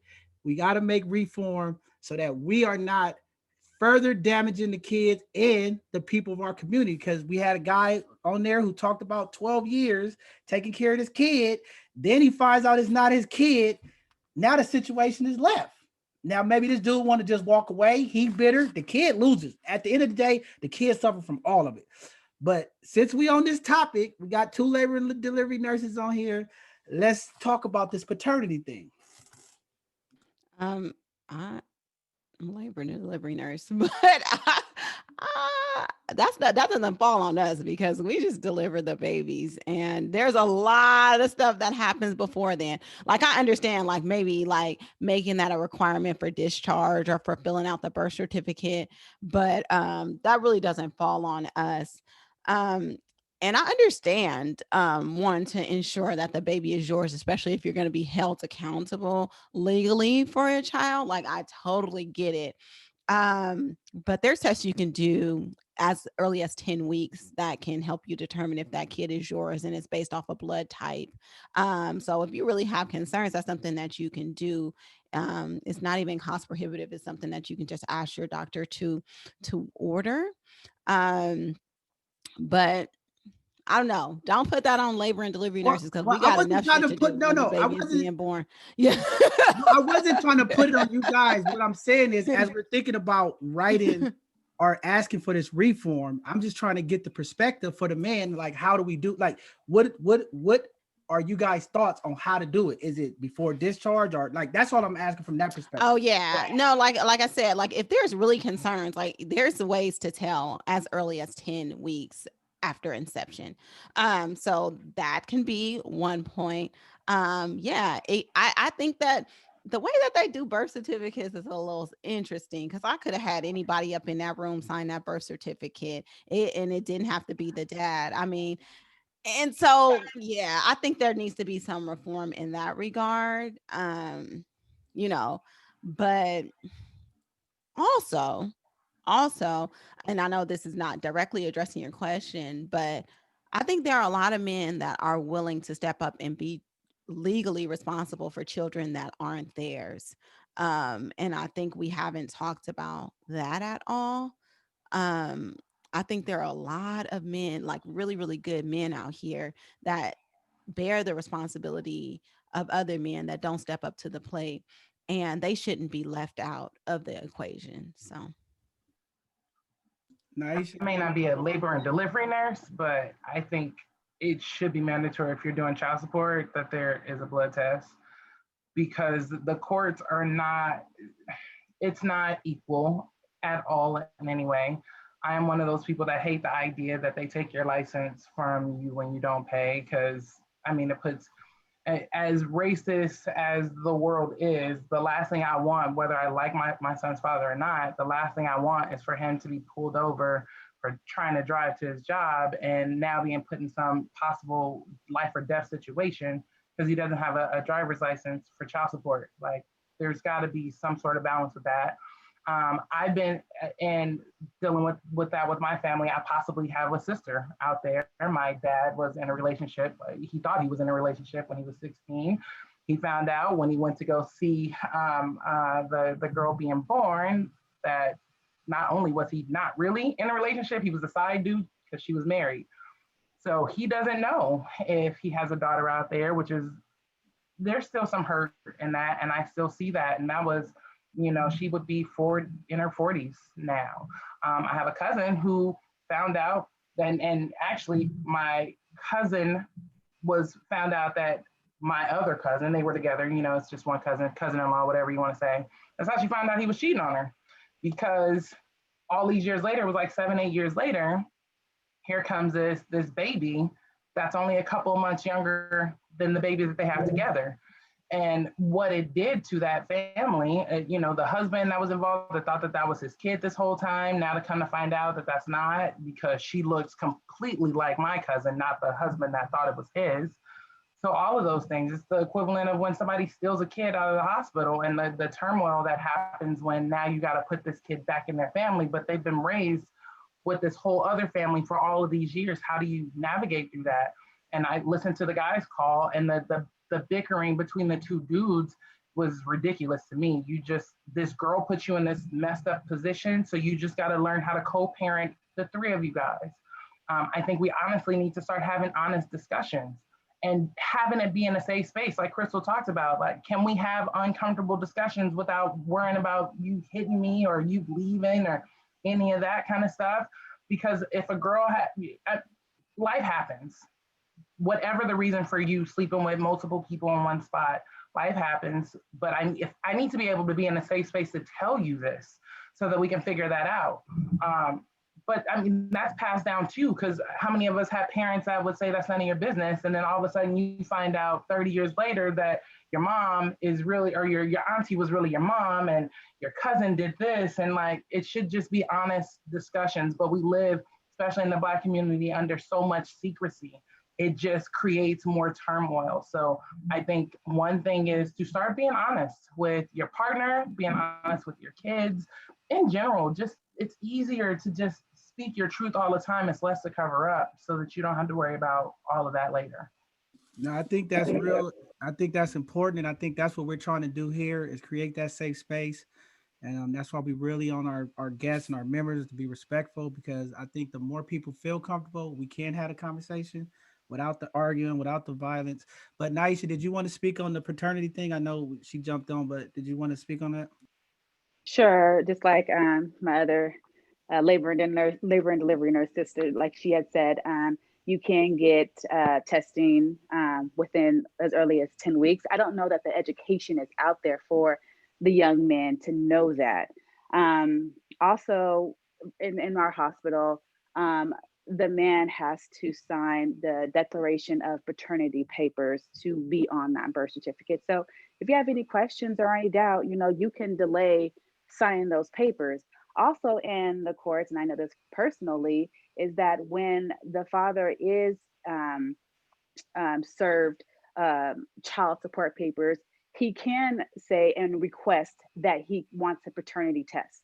That is available for the court. So if the court is, sending you papers saying, hey, you have this child, or this woman is claiming that this child is yours, and we're serving you with child support, the father does have the right to request a paternity test. So the education, I think, that is just lacking in some of our Black men, and that they're just declining and not doing or following up or taking or doing the work to make sure that these children are theirs.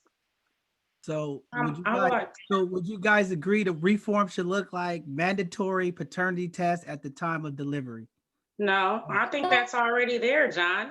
I think that Governor Newsom, whoever does the California bill for Medi-Cal or healthcare, should have that implemented in all healthcare so people won't have to pay for it. So you can get that at the early stages. Because although I have Medi-Cal, my Medi-Cal will not pay for me to get no paternity test at early stages. I have to wait to push out my child and then go down to the child support office and then do my DNA test, which I have twice did DNA tests. Once because my kid came out too light, and the second time is because I didn't want no problem because I went through the first time. So I think just Newsom needs to just implement that into some type of healthcare bill. Right. So that's what we're talking about. We're talking about getting the ideals from the lady, because we're speaking just from San Francisco right now, but we're trying to get it started so that we can go statewide or maybe to the 50 states, right? How do we make it, fair for both parents?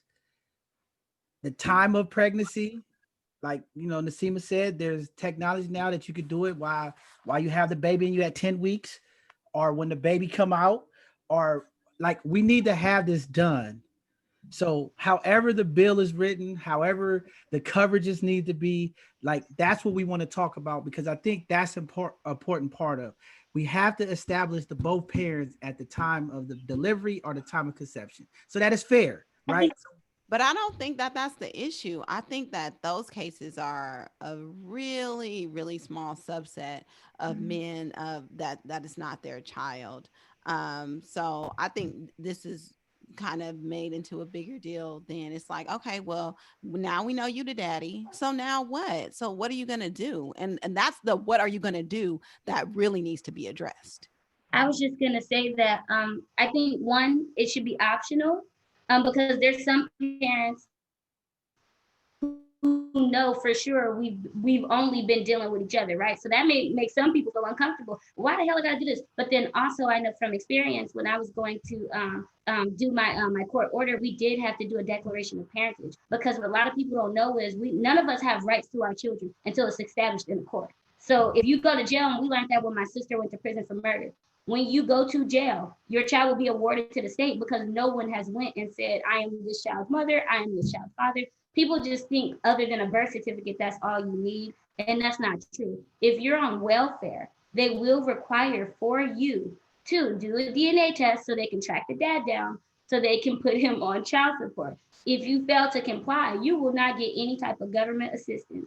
So I think that there needs to be more education around that. I know I'll just speak for the Richmond community, because I ain't never dealt with nobody in San Francisco. So I just speak for my community. A lot of the times when the Black men out here, when they say, oh, I want a DNA test, it's mainly because they don't want no kids. And sometimes they do know they slept with this woman, and vice versa. But sometimes women can be spiteful, and sometimes men can be too. And I know, like in Richmond, the first thing, and I'll speak from experience, my son's dad, he didn't want no child, and he maybe did do a DNA test. So even if we were to fully implement that, that doesn't guarantee that dad will be a father to that child. You get what I'm saying? That don't really make a difference. It's either he's gonna be there or he's not. Right, and I agree with you, and I'm not saying that having a paternity test is going to make a dad be accountable. I just think for some of these situations, I'm not saying all, I just think we need to have these steps in order, right? Again, we talked about it earlier. It's some dads out there that no matter what is not going to do that. Like, for whatever reason, they're just not. So we understand that. That's a different thing that we're going to have to tackle. But to establish paternity, who's accountable? Because as a taxpayer, if I'm giving up my tax dollars, I don't want to hurt somebody who's really not the father. I want to make sure that the father who is the father, we understand and we know, so that is no issue. Because I do know dads who has taken responsibility of kids, found out it wasn't their kids, they got rears. The system don't care. It's like, well, you said you was, this where we at. So I'm just trying to make it accountable and fair and equitable for both moms and dads. And I'm not saying that that's the end all be all, but again, if we're talking about child support, family court reform that's fair, equitable, and sustainable for everybody, we got to have both sides of the conversation on it, and we have to be realistic. So women can't get mad, be like, that should be optional. No, like that's I think that if this is who I am, and man, this is your truth. This is who your seed is. It's just being fair. I think that if there's a question, then whoever the questioning parent is should pay the bill. Like if you don't think this is your child, as early as you don't think that this is your child, or if there's a question, then let's go for it. You know, and if there's a disagreement on like, well, no, this is your baby because you're the only person I've been with, then okay, we're going to split the bill because clearly we don't see eye to eye. But if there is, early as it possible can be, if there's a question, then that question should be resolved. If both parents choose to wait until after the child is birthed, then that child is now on y'all, right? So again, share in that obligation. I don't think that it should be put on one parent or the other, but let's keep it real. You know who you sleeping with, you know what the opportunities are, and you know if you took proper precaution or not. So if you didn't care enough to wrap it up or to IUD it up or to whatever it up, then you know that there's a possibility and you should be accountable for your choices. But we on this topic and we're talking about men who not accountable. I think Jada, women that's not accountable. So I believe to take all of that out of there, let's take the thought process of who's asking for it and let's make it a habit. That's where I'm trying to go with this, because as soon as we start putting it in other people's hand, it's a potential for disaster later. So let's take it out of who's asking and let's make it a livable, viable thing. That's all I'm saying. We have to think like that, because as soon as I agree, John. I agree in the respect that, you know, first of all, there should be some kind of reform or something. You know, there's all these loopholes in insurance, and you know, I work at UCSF in the medical field. I'm a coordinator there, so I see a lot of the financial aspect of it. So I do think that there should be some kind of legislation put in place where it is included in most, if not all, insurances. And I do think that with respect to being fair, if a man has doubts, I think that he should have a right to get a paternity test as early as 10 weeks. I think that that's the shared responsibility of both the woman and the man. But I think that, you know, the stigma is always behind the woman, where, you know, if you feel like, oh, I know I only slept with you, and then like you said, you know, with Maury, and it's funny, but it's not funny because it's a sad reality of the world that we live in today. A lot of women, you know, don't know who the father of their child is. And there's a lot of good men out there who have had relations with this woman who want to know early on if I am actually the father of this child. And I think that if he thinks that he needs to know that before she goes further along with the pregnancy, I think that the law should allow the man to have that right. I agree with that. I'm with you. And I just want to brace it there because, you know, because to me, as a woman, if you know that he's the father, I ain't got no problems. You want to, my husband go get a DNA test on all four of them. They yours. I know I only slept with you. I ain't worried about it. Go on ahead. But I do think that if there's a conflict to where, you know, the man wants a paternity test, and I think it should be by law something that's included in insurance plans. So I mean, it's a blood test. Right. So, you know. So Crystal, because this happens. Just as we try to say, absolutely, it's reality. As we as men try to say women are emotional, There's a lot of men out here that's emotional too. Absolutely. They get caught in their feelings too. Oh, this is my girl. She ain't gonna sleep with nobody. And they do. So I'm trying to take it out of the guy's hand and the woman's hand so we don't have to have emotions take us out. Let's just have it up front. I think everything should just be ask out up front and on the I table think in the I first would like place. to say Unfortunately, something. everybody's not as forthcoming. Everybody's not honest. Everybody don't abide by the rules. Everybody don't live by the code. Okay, I think by law it should be to where the man is able to get a paternity test if he wants one. Go ahead, let that be Thank you, done, and then you can move Crystal. on and make your decision from there. Thank you, Crystal. Vanessa? Oh, I mean, I was gonna say something, but I think, I mean, I was gonna say something, but Crystal just hit it all on the nose, so it's okay. And then it just goes back to what we said at first: be honest. Like, if you know you sleeping around with more than one person, be honest. Like, it don't matter. It don't paternity and all that. Getting a paternity test, that's irrelevant. Like Crystal said in the beginning, if people start need to have workshops on if they need to make this move or not, that'll be probably for the younger generations to have that model. But we just as women, just be honest, because I was in this situation, and before my baby was born, I set the young man down because I know what I was out there doing. Because what I didn't want to happen to my daughter was I didn't want her coming up in the community and then somebody telling her who her father was or doing this, that, and the third. So you gotta protect your kids at some point. And why wait till they get grown? And then when they get grown and realize, oh, this person not my dad, or mom, you didn't tell me the truth, then that's when the bitterness come in, the conflict come in. So if you do it early on, you saving everybody some heartache and pain. That's just from my perspective, because I was in the same situation before. But I set him down before she was even born, and he said, okay, she mine anyway, and we moved forward. But then at the same time, I was in a situation again with my firstborn child being an 18-year-old and pregnant. And because I didn't like none of them guys, not none of them. See, it all goes back to if you like, I didn't like none of them. So I didn't want my baby to have nothing to do with none of them cats. And I just raised him up on my own. But still, before he got a grown man, I set him down and said, young man, this not your father. This your real father. And right now, today, we working on getting his name changed. So it's all about honesty and keeping it real. Because you don't want to be, getting stuff thrown back at you later. And that's just from my perspective. Thank you. Thank you, Vanessa. Rico, Jada? hold on one second. We got 15 minutes left and we got to wrap this up. I want to allow a few minutes to give all you ladies a time to have a final thought and give some wisdom back to our community who's watching, and then we're going to close out. But we're getting close. I know there's a lot of comments and questions coming in. Jada, go ahead, take the lead. Tell us where we're going. Okay, so I just want to read a comment. We have someone on Facebook Live watching us, and they really wanted me to read this comment, so just want to share with you all. She says, I'm a single mom to two young men who are aged 21 and 18, and they are currently in jail. I tried to get service for my sons and was told the only way to get service through juvenile and CPS, that is too late. I tried to start early so they won't end up where they are now.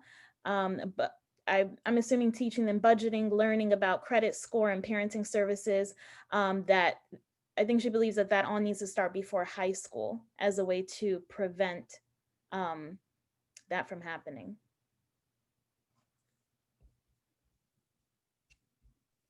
Was that a comment?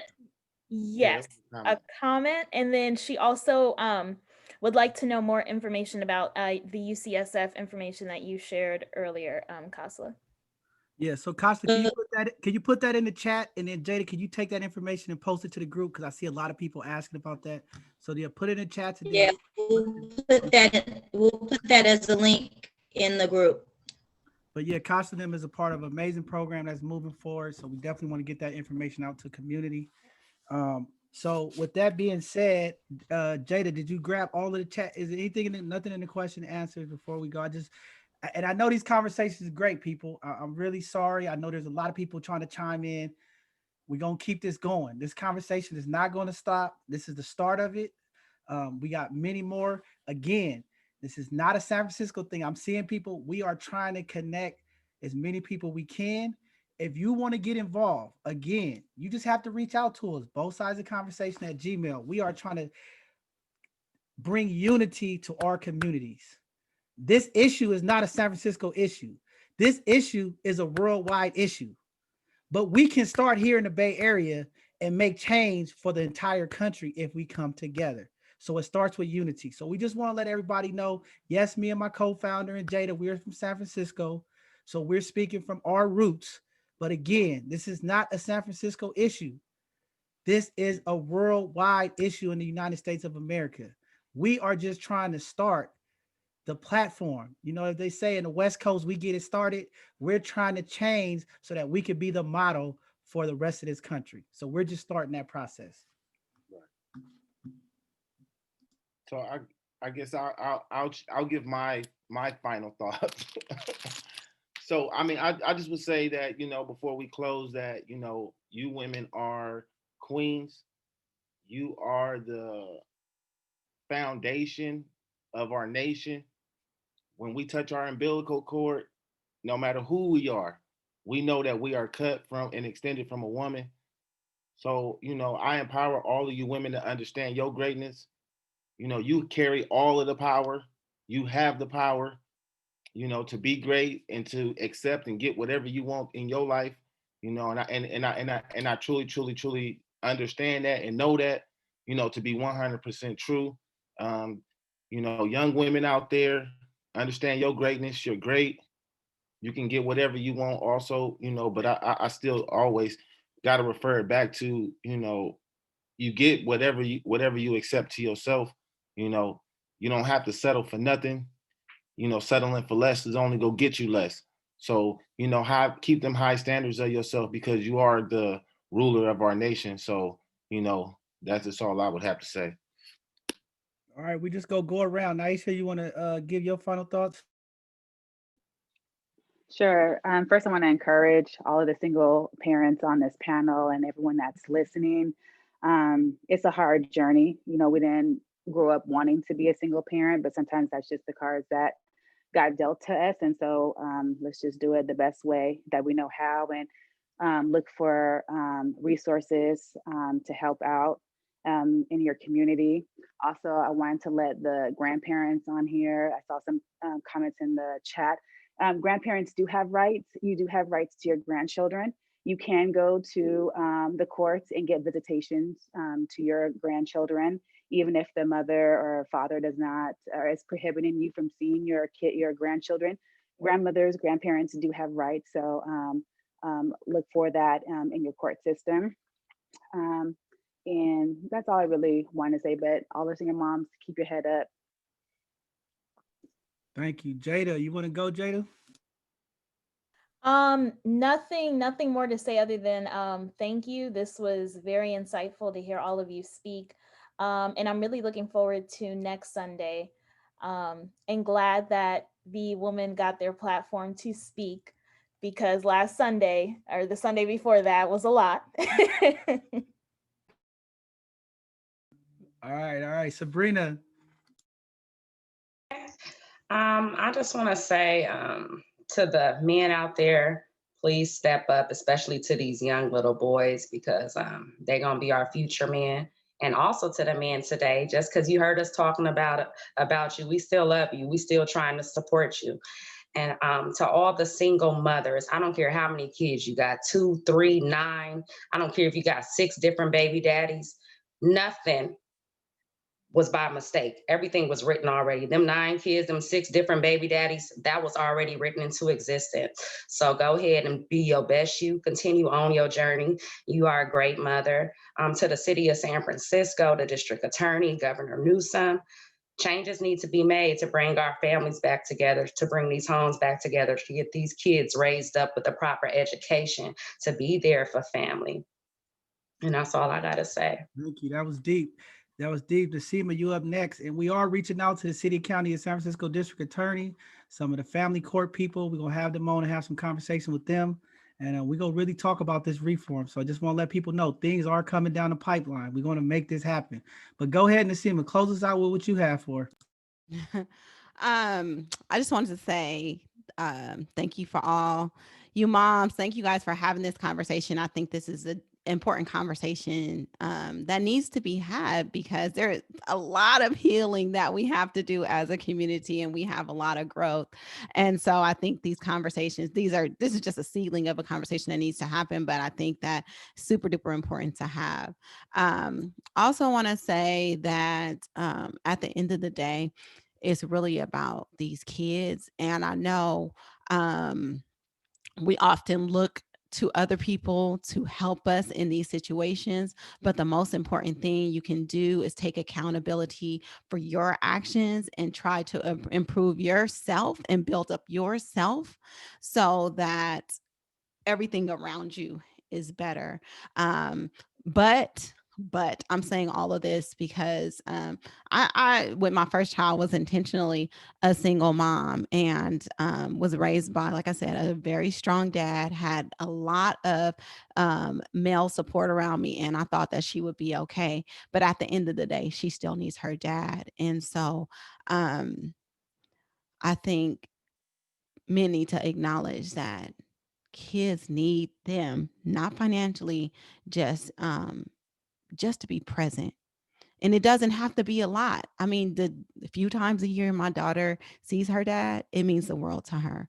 So I don't want to take that away from the men. Like, these kids need you.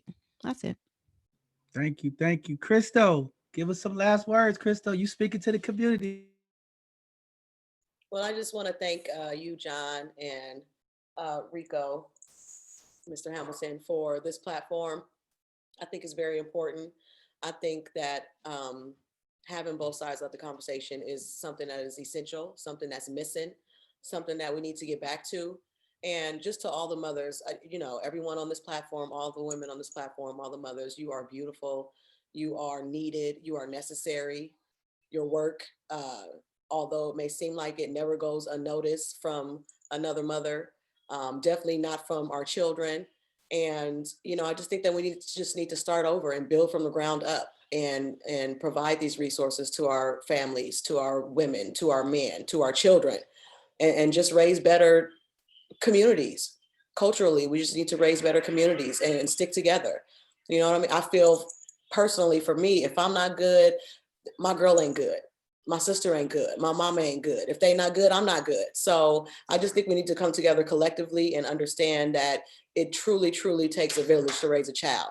Whatever that village may look like, the point is having the village in the back and behind us. So I just appreciate y'all for having this platform, and these discussions and conversations are very needed, and I appreciate it.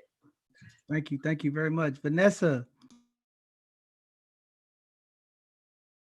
So, okay, I just want to say thank you, first of all, you and Rico, for having me on the platform and giving us this space and starting the Black media trends for us out here, because it is very well needed.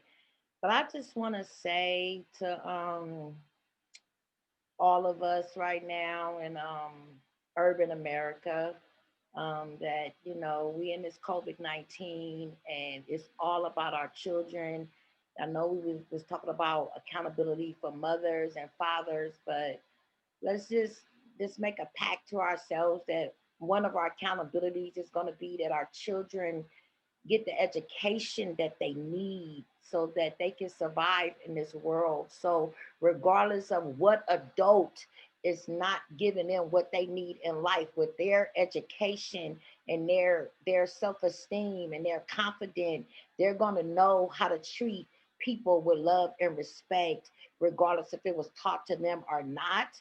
And we're just in a critical time, and we all know the war on poverty, the war on drugs, now the war on COVID, not having our kids in school is, like Mayor Bree said, is criminal. So I just want us as mothers, have our kids reading 15, 20 minutes every day, make them go over words, make them read more so they can be able to think better and make better decisions in society. God bless you all and Happy New Year's. Thank you. Thank you, Vanessa. Shanice, your final words. I would like to say a shout out to Shell for telling me about the opportunity. This is my first time joining the conversation. I think what y'all are doing is so important, and I'll be sure to spread the word in Richmond. I'm sure there's a lot of mothers and a lot of fathers that would like to contribute to the conversation. And I would also like to say that I don't feel bad for anything that I've been through, because that has landed me with the man I'm supposed to be with today, and I'm engaged. And so sometimes certain things happen for a reason, because it's going to define and shape who you become tomorrow. And so even though I don't like everything I went through, it has made me a stronger person. And my kids can see that. And I don't regret anything about them, whether their dads are here or not. I'm just going to continue to pray for them, because that's all they really need. Thank you very much, Shamar. Sorry, can you hear me? Okay, cool. First of all, thanks, KaSelah, for putting that information down there so that we can share that, because that's pretty important. I want to piggyback on what Crystal said. We just got to bring back that village. We can't be to the point where it's don't touch my child, you don't know. We got to get back to us being able to be a community again and sticking together. I think that goes a long way when we think about some of the things that we're going through racially, some of the things we're going through as parents, all of that. Just being a community makes us stronger. So I definitely wanted to piggyback on that. We hear all the time, Black people aren't monoliths, and neither are Black families. So just making sure that we're taking the time to listen to everyone's story, what they're going through, their joys, their struggles, and being there to lift each other up. So as long as we're trying to make sure that we're not judging any mom, because it is not easy doing what we do. So just remember, before you try and judge somebody's parenting, take a step back a little bit and try giving them a little bit of support, because that goes a much longer way than judging them. And that's something I've had to learn even personally, because you have a kid and you think, oh, okay, well, my kid's okay, but we parent different, and that's fine. Just being a good person that somebody can lean on and support, and being that person also that someone can, or having someone that you can lean on too, is pretty important. So I just wanted to say, as long as we can keep coming together as a community, let's keep lifting each other up, let's keep supporting each other, and let's keep talking, because sometimes just having that discussion is all that it takes to just make everything better, because things that go unsaid cause more issues than talking it out. Oh, thank you. That was deep. KaSelah, let's go ahead and hear from you. I just want to thank everybody for being here today and sharing our time. I know that it's Sunday, y'all parents, kids are present. And so I know how valuable this time is, especially in the middle of the day. I really want to say thank you for blessing us with your words and being vulnerable enough to put your own personal experience out there. It's much appreciated, and thank you for everybody who tuned in. Look forward to seeing you all again. Wow, powerful, powerful, man. So I'm gonna end this off right then, I guess. Just first want to say thank you all you sisters, for coming on here. And like Rico said, you guys are our queens. You are our leaders of the community. You guys are the impact that our children will see 90% of the time. So we thank you guys for doing the things that you do, the great super moms, superheroes that you guys are. We want to continue to salute you guys, especially our single parents who's struggling. Hopefully these resources that everybody's putting out will get to you to help you. And we will do better as a community with these conversations. As Shanice said, we want to broaden the conversation. So definitely, for all of the people out there, join our Facebook group, like our page, get a part of the conversation, send us some topics that you guys want to talk about. We're steady researching. Maybe we can't get the elected officials that we need from our city, but maybe we can reach out to yours. We want to work together in this change. Reform is important, especially at this time where we're dealing with defunding the police and all of these changes our elected officials are trying to do. Let's make family a part of it. This is very important, and I think that we have to continue to have these conversations, and that's what we're going to continue to do here at both sides of the conversation, is give you guys the information from real people, real experience, and people who understand what's going on. With that being said, you can follow us at all our social media handles. It's Both Sides of the Conversation. Please look at some of the previous videos. Go to our YouTube, And then we're going to be releasing our website launch party very soon. Our website is under construction. It's almost done. A lot more information is going to be there. It's going to be access. It's going to be interactual. You can see previous videos. For next week's conversation, I would like all of the men out there, if you missed this video, to go back and hear what our sisters had to say. For our sisters out there, go back and see what the men had to say from the men's conversation. And next Sunday, we will have a conversation with the men and the women of the community. I don't want guys just jumping on here because we got women up here. It's not a bashing party. Listen to the sisters, listen to the men, and let's work together and figure out how can we heal, come up with solutions so that we can help bring this back to the community. And let's use these experiences together to help be the change for the new information for the community of parenting. We heard from our sisters today, the resources that's needed was mediation, mandatory therapy. For the man, it was paternity testing, restructure of the family court system, and child support. And there's a number of other things that's going to come out of this. But let's work together to unite this, galvanize it. Let's start together and be the change to push our elected officials to make the change that we need that benefit us, because nobody know our story, nobody know our pain, nobody understand us but us. So let's be the ones that do the foundation to make this work. And I think that's the most important of all of this, is we have the answers. We just have to come together to put it out there to make the next generation of young people better. And this Tuesday, we're going to have another hidden gem segment. You know, for you guys that don't know, every Tuesday at 7 p.m., we have a hidden gem segment where we highlight Black leaders, brown leaders of the community, our Black and brown businesses. Please don't forget to reach out. If you are a Black business or you a brown business in any community, wherever you're from, you want to promote your business, please reach out to us at both sides of the conversation at Gmail. We want to get you on so that community can patronize your business and spend dollars with you, because we want to keep our dollars circulating in our community.